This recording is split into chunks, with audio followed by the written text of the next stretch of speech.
ሰላም ጤና ይስጥልኝ ውድ የቻናላችን ቤተሰቦች፣ ዛሬ ደግሞ በሰፊ የዝውውር መረጃዎች ተመልሰናል። በዛሬው ዕለት ማንሳት ያለብን ብዙ ጉዳዮች አሉ። በተለይም የቡዋዲ አስተያየት አለ። ቡዋዲ አስገራሚ የሆነ አስተያየትን ሰጥቷል። ለሚመጡትም ክለቦች የሚሆን መፈረም ለሚፈልግበትም ክለብ ማስጠንቀቂያ የሚመስል ንግግርን ተናግሯል። እሱን ወደ እናንተ የምናደርስ ይሆናል። በዛሬው ፕሮግራማችን በመጀመሪያ የምናደርገው ትልቁ መረጃችን በአርሰናል በኩል ሌላ አዲስ የዝውውር ተጫዋች ስሙ እየተጠቀሰ ነው የሚገኘው። ይህም ማኑ ኮኔ ነው። ማኑ ኮኔ እንግዲህ በሮማ ቤት ውስጥ አስደናቂ ብቃት አሳይቶ ጣሊያን ሴሪያ ውስጥ ሮማን ከረጅም ከ7 ዓመታት በኋላ ወደ ሻምፒዮንስ ሊግ እንዲያድጉ ካስቻላቸው ተጫዋቾች መካከል አንዱ ነው። ይህንንም ተመልክቶ በሱ ጉዳይ ላይ አርሰናል የዝውውር መረጃም እየወጣ ነው የሚገኘው።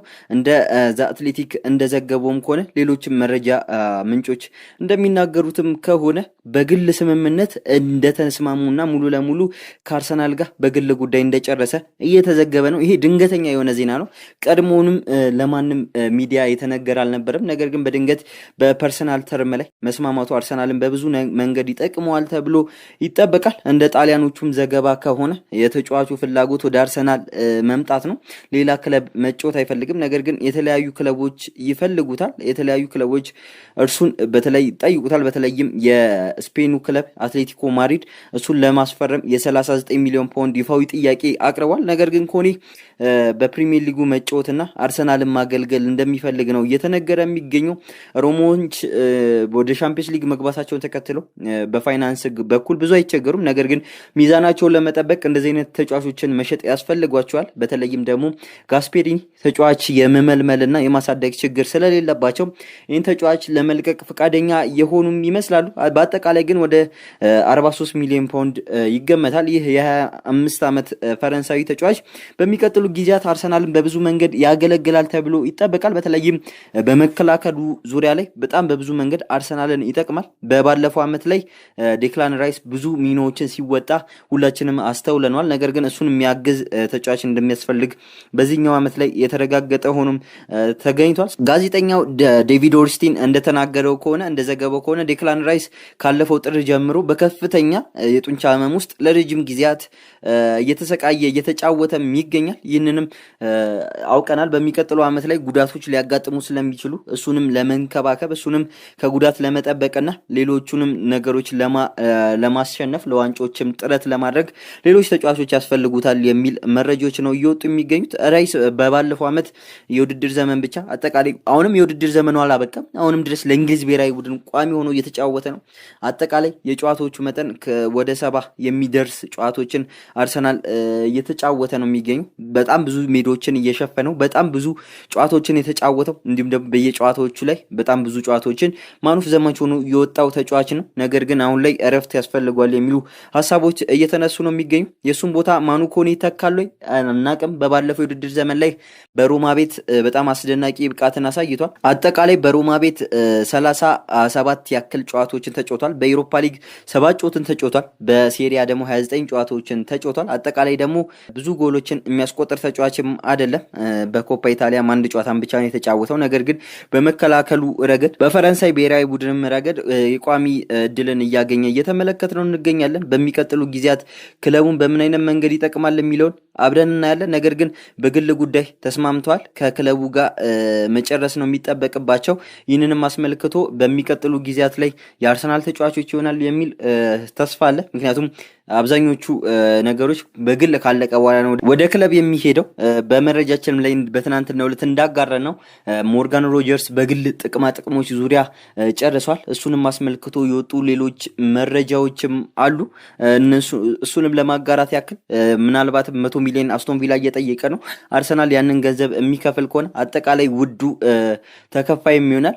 በአጠቃላይ አርሰናል እስካሁን ድረስ ካስፈረማቸው ተጫዋቾች መካከል በከፍተኛ ገንዘብ ያስመጣቸውን ተጫዋቾች በጥቂቱ ወደ እናንተ እንጥቀስ። ዴክላን ራይስ በ105 ሚሊዮን አጠቃላይ ወደ አርሰናል የመጣ ተጫዋች ነው። ሌላኛው ከፍተኛ ለአርሰናል ኪሳራ የሆነ ዝውውር ነው ተብሎ የሚጠበቀው የኒኮላስ ፔፔ በ72 ሚሊዮን፣ ሌላኛው ደግሞ የኤቤሪቺ ኤዜ በ67.5 ሚሊዮን እንዲሁም ካይ ሃቨርትዝ ደግሞ በ65 ሚሊዮን፣ ቪክተር ዮኬሬሽ በ63 ሚሊዮን፣ ማርቲን ዙቢሜንዲ በ60 ሚሊዮን፣ ፒየር ኤሜሪክ ኦባሜያንግ ደግሞ በ56 ሚሊዮን። የፒየር ኤሜሪክ ኦባሜያንግ በጊዜው በጣም አስደናቂ ብቃትን ስላሳየ በጣም ትርፋማ የሆንበት ዝውውር በአርሰናል በኩል ደግሞ በጣም ትርፋማ ከሆኑበት ዝውውሮች መካከል ዋነኛው ነው ተብሎ ይጠበቃል። የኑኖ ማዱኬ በ52 ሚሊዮን መምጣት ያ አወዛጋቢ ንግግርም ሁላችንም የማንረሳው ነው። አሁን ደግሞ ማኑ ኮኔን የሚያስፈርም ከሆነ ቀጣዩ ከፍተኛ ገንዘብ የሚወጣበትም ተጫዋች ይሆናል ተብሎ ይጠበቃል። ሌላኛው ከፍተኛ ገንዘብ ይወጣበታል ተብሎ የሚጠበቀው ሞርጋን ሮጀርስ ነው።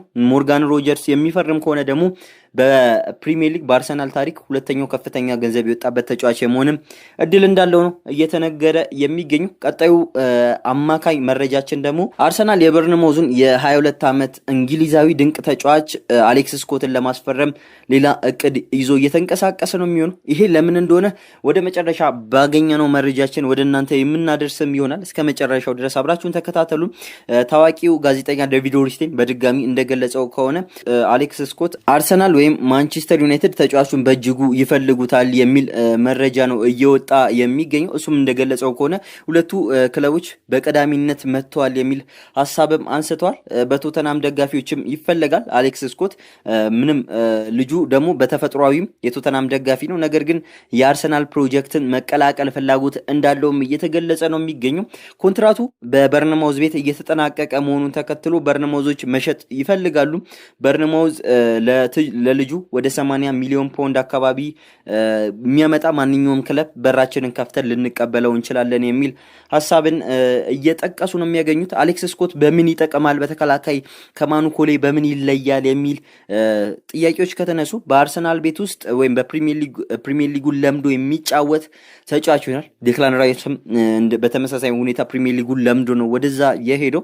ይህንንም አስመልክቶ ስኮትም ፕሪሚየር ሊጉን የለመደ ተጫዋች በመሆኑ ሜዳ ደግሞ የሚያካልልበት እንደ ዴክላን ራይስ አይደክሜ ከሚባሉ ተጫዋቾች መካከል አንዱ ነው። በጨዋታ በየደቂቃው 12.18 ኪሎ ሜትሮችን ይሸፍናል። ይህ ማለት ደግሞ ጨዋታ ባይደራረብበትም እንኳን የሸፈነው የሜዳ ብዛት በጣም አስደናቂ ነው። ዴክላን ራይስ ለንጽጽር ብናቀርበው በየጨዋታው 10.95 ኪሎ ሜትሮችን ይሸፍናል። የዴክላን ራይስ ግን ለየት የሚያደርገው ቨርሲታሊቲውም ጭምር መሆኑ ነው። ነገር ግን ማኑ ኮኔ እንዲሁም ደግሞ አሌክስ ስኮት እንደዚህ አይነት ሜዳ መሸፈናቸው በአርሰናል ቤት ተፈላጊ ያደርጋቸዋል። እጅግ ውድ ገንዘብን ነው እየተጠቀሰበት የሚገኝ።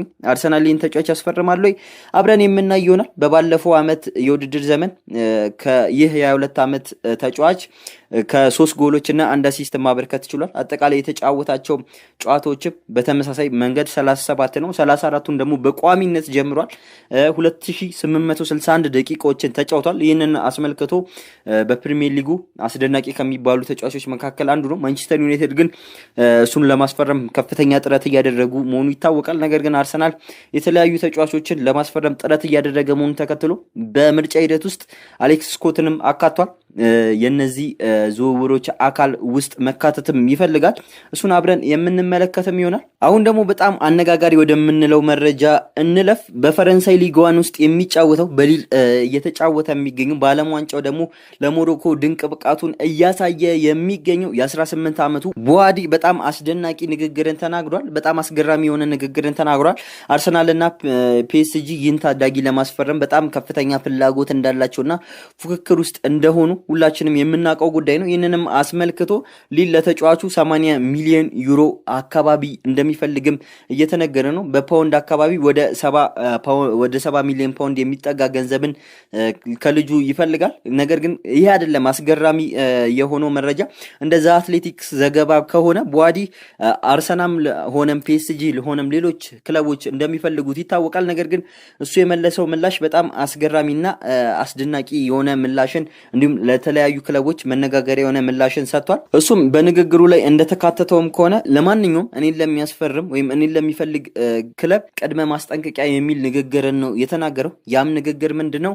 እኔ ቋሚ ሆኜ መጫወት ነው የምፈልገው፣ የትኛውም ክለብ ሄጄ በተቀማጭ ወንበር ላይ መቀመጥ አልፈልግም የሚል ሀሳብን ነው ያነሳው። መጫወት የሚችልበት ክለብን ነው እንደሚፈልግ በግልጽ የተናገረው። ቦዋዲ ይህንን መናገሩን ተከትሎ ይህ ነገር ለአርሰናል እንዲሁም ለስፖርቲንግ ዳይሬክተሩ አንድሬ ቤርታ በጣም ትልቅ ፈተና ነው። በቦታው ላይ በጣም ብዙ ተጫዋቾች አሉ፣ እንደ ማርቲን ዙቢሜንዲ፣ ራሱ ዴክላን ራይስ፣ ሚኬል ሞሪኖ፣ ክሪስቲያን ኖርጋርድ እንዲሁም ደግሞ ማይልስ ሉዊስ ስኬሊ ባሉበት ቦታ ላይ ቋሚ ሆኜ መሳተፍ እፈልጋለሁ ማለቱ በአርሰናል ፕሮጀክት ውስጥ በመጪው ዕጣ ውስጥ ይካተታል የሚለው ነገር አሁን ላይ አጠያያቂ እየሆነም ይገኛል።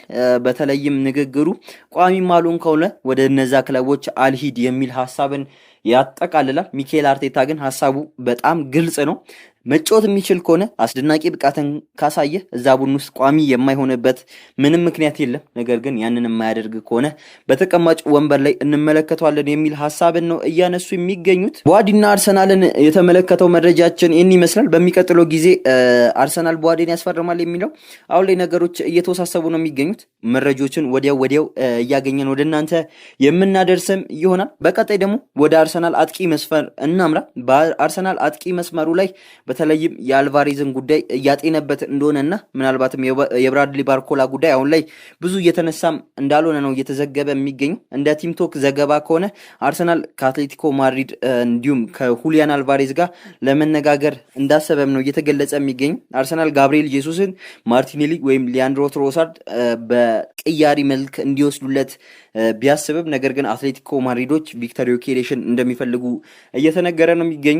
ያንም ሀሳብ አርሰናሎችም እያጠኑበት እንደሆነ ነው እየተነገረ የሚገኘው። ነገር ግን በአሁኑ ሳለ እየወጡ ባሉ መረጃዎች መንገድ አርሰናል 21 ጎሎችን ያስቆጠረውን ቪክተር ዮኬሬሽን መስጠት እንደማይፈልግ እየተነገረ ነው የሚገኘው። አርቴታና ቤርታ ስዊድናዊን አጥቂ በቀጣዩም ዓመት በአርሰናል ቤት ማየት እንደሚፈልጉ እንዲሁም ማየት እንደሚችሉና በጣም እየተሻሻለ የመጣ አጥቂ እንደሆነና ፕሪሚየር ሊጉን የለመደ አጥቂ እንደሆነ እየተናገሩ ነው የሚገኙት። ይህንንም አስመልክቶ ይህ የተጫዋች ቅያሬ ጉዳይ እንዴት ይሆናል የሚለው አብረን የምንመለከተው ይሆናል። ነገር ግን ቪክተር ዮኬሬሽንም አቋሙን ካገኙ ወይም ፍቃድ ከተሰጣቸው የሚቀይሩትም ይመስላሉ።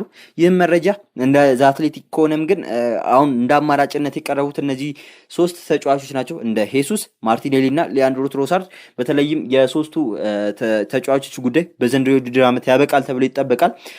ማርቲኔሊ እና ትሮሳርድ ይሸጣሉ ተብሎ ይጠበቃል። ትሮሳርድ አሁን እድሜው ከፍ እያለ መሆኑን ተከትሎ ጄሱስ ደግሞ ወደ ኤሲ ሚላን እየተባለ ነው። አሁን የዝውውር መስኮቱ ተከፍቷል። ኤሲ ሚላን ግን ይህን ያህል ቀጥተኛ የዝውውር ጥያቄን እያቀረበ አይደለም የሚገኘው። በሚቀጥሉ ጊዜያት የሚያቀርበም ከሆነ የምናደርስ ይሆናል። አርሰናል ነክ ጉዳዮችን እንዲሁም ዘገባዎችን ወደ እናንተ አድርሰናል። የሮጀርስ ጉዳይ እንዳልተረሳና የሮጀርስ ጉዳይ ከምን ደረሰ የምትሉ አድማጭ ተመልካቾቻችን ደግሞ እንደምንናገረውም ከሆነ በሚቀጥሉ ጊዜያት የሮጀርስ ጉዳይ መኑኝ የሚጠናቀቅ ይሆናል። አሁን ላይ ከልጁ ጋር እስከ 2031 የሚያቆየውን ውል ለመፈራረም ከስምምነት ላይ ደርሰዋል። ከክለቡ ጋር ድርድር ላይ ነው የሚገኙት።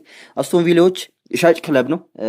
እንዲሁም እንደ ዱራን አይነት ተጫዋችን በአስደናቂ ፐርፎርማንስ ላይ ሆኖ በ78 ሚሊዮን አካባቢ የውም ለአረብ ክለቦች የሸጠ ክለብ መሆኑን ተከትሎ ሮጀርስን የማይሸጥበት ምንም አይነት ምክንያት አለ ተብሎ አይጠበቅም።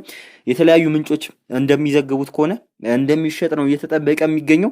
ውድ የመረብ ስፖርት ተከታዮች ለዚህ ቻናል አዲስ የሆናችሁ ሰብስክራይብ የምትሏን በመጫን ቤተሰብነታችሁን ያሳዩን እያሉን በሚቀጥሉ ጊዜያት የትኛውን ተጫዋች ቀድሞ ያስፈርማል የሚለውን ቀድመን ወደ እናንተ የምናደርስ ይሆናል። እስከዛው ግን እነዚህን የስፖርታዊ መረጃዎቻችን እንድትከታተሉና ሰብስክራይብ፣ ላይክ እንዲሁም ሼር በማድረግ እንድትከታተሉን እየጋበዝን እኛ ከወዲሁ በዚሁ እንሰናበታችኋለን። ቸር ቆዩልን።